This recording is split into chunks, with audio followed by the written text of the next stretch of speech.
आज आपण बोलणार आहोत सरकारी कर्मचाऱ्यांचा सगळ्यात मोठा आणि बहुप्रतीक्षित विषय, आठवा वेतन आयोग. आठवा वेतन आयोगाची मोठी अपडेट. केंद्र सरकारने ऑक्टोबर 2025 मध्ये अखेर आठव्या वेतन आयोगाला मंजुरी दिली आहे. आयोगाची टर्म्स ऑफ रेफरन्स म्हणजे कामकाजाची चौकटही निश्चित करण्यात आली आहे. अहवाल कधी येणार?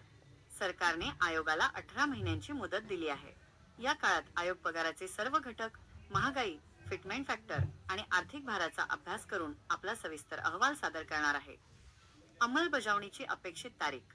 अत्यंत महत्त्वाचा मुद्दा, आयोगाच्या शिफारशी 1 जानेवारी 2026 पासून लागू होऊ शकतात.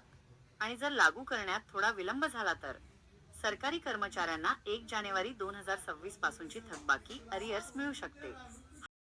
अशाच सरकारी अपडेट्स, योजना, फायदे आणि खरी मराठी माहिती मिळवण्यासाठी चॅनल SD मराठी माहिती लगेच सबस्क्राईब करा.